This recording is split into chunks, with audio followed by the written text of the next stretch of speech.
I want to talk about something that is quite uncomfortable and inconvenient in business. It is something that we often choose to ignore or disregard. But I don't think we can disregard it for any longer, particularly as we're in the beginning of a new year, because many people are going to fall into this trap this year. I'm talking about the people who are going through hell, the people who are going through major pain because they ended up starting the wrong business or they made some very terrible mistakes while they were starting their business. And right now, they owe a lot of money. They are suffering reputational damage.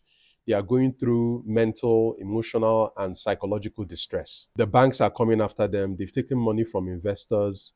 And right now, people are after them because they were not able to deliver what they promised, which is that they went ahead to start a business and they made some very terrible mistakes and now they're in a lot of trouble. The problem with entrepreneurship is that most people see the good and successful side of entrepreneurship. We think, all you just have to do is you have that dream, you act on the dream, you start the business, and then boom, right? It happens for you and everybody celebrates you. You are your own boss.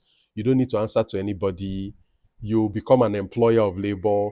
We tend to romanticize entrepreneurship to a point that a lot of people do not see the high casualty rates, in entrepreneurship. There are many people who start businesses every year and they go through major losses. They lose their shirts.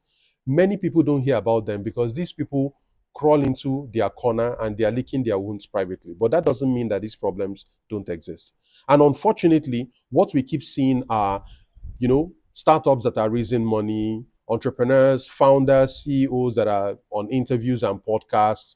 We kind of give up the vibe that if you have the guts to chase after your business idea or your business dreams, you can become a success, and it's almost guaranteed. It is far more likely that you will fail in business than succeed, and that unfortunately is a reality that I don't think we're talking enough about. And I think there are about 2 or 3 reasons why this happens. The first is that around this time of the year, many people are buoyed by the euphoria of a business idea. There are many people who have who say they have fantastic business ideas. In fact, in my line of work, I come across them every other day. They will tell you I have $1 million business idea. All I just need is some capital to get this going.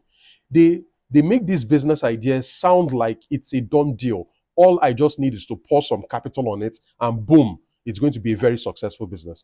Some people are under the illusion that all it takes to build a successful business is just give me capital. And what this leads to is that based on that confidence, they start approaching people to raise money. They start approaching investors. They head to the banks to take personal loans and business loans on the confidence, on the promise that this business is a done deal. All I really need is capital and boom, I am going to blow. I'm going to make it.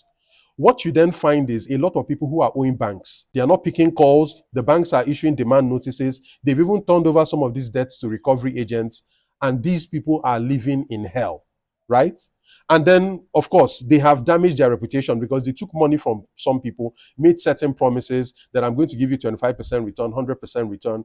And when that dream of a business idea hits with the reality of actually starting a business, then they realize that all those promises they made are not realizable. And now they're suffering, emotional damage. Some people actually quit their jobs, good paying jobs to start these businesses. Some people sold their assets, their cars, their homes, mortgaged their homes to raise money because they believe it's a done deal that this business is going to be $1 billion business, $1 million business. I'm going to make it. That's the first problem. The euphoria of a business idea, as if it is guaranteed that it's going to happen. The second reason why this thing happens is that most people who have business ideas essentially use unqualified people, right, to assess these ideas. Most people run their business ideas by their close friends, their siblings, their parents, the guy down the street, random strangers, right? And then when people tell you, "Oh wow, that's a wonderful business idea," you more or less translate that positivity into commercial merit. You make the wrong assumption that because the couple of people you've spoken to say it's a good idea, you go ahead, you pump money into that business, you devote your time, your energy, only for you to find out that the marketplace is far more brutal than you can ever imagine, right? So this brings us to the point where the best time to avoid mistakes when you're starting a business is when you are starting that business. In the in the early years before you start the business and a couple of months or years after you start that business. Why? Starting a business is like building the foundation for a business. There are many people who are in business today that when you ask them, they will tell you, if I know what I know now, if I knew what I know now before I started this business, I will not start this business. Do you know why they say that? It's already too late. There were foundational problems and they built this business on top of those problems. And now it has become either too expensive, too inconvenient, too risky to change anything. So many people are caged inside businesses that they wish they never had. And that's because of foundational issues. So I'm speaking to anybody who plans to start a business this year, or if you already have a business and you are enjoying your cash reserves are growing and you are thinking about diversifying into new businesses, right? The moment you want to start any business that you don't have any, you don't have any knowledge or experience or skills in, that's a very delicate and risky time. And you need to really, really pay attention. So what I've done is I have condensed over more than 12 years of my career working with entrepreneurs and business owners, particularly at the startup stage. I have seen a lot of these people cry because essentially I solved some of these problems. And when you start to diagnose how they got into these problems, they made some very terrible mistakes when they were starting that business. So I've condensed most of all the things that I've found, I've learned, I've observed, I've gone through, right? In the past 12 plus years, I've condensed them into a course that I'm going to be releasing on Saturday. That should be tomorrow, right? At 2 p.m. Nigeria time on Saturday. I call it the 12 deadly sins of startup. If you can avoid these mistakes, if you can prepare for these mistakes, it's very likely that you will not end up in indebtedness or suffer financial loss or a couple of things that people go through, right?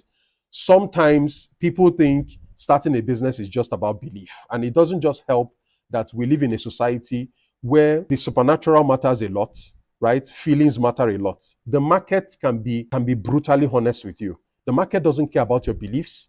The market doesn't care about your passion. The market cares about commercial merits.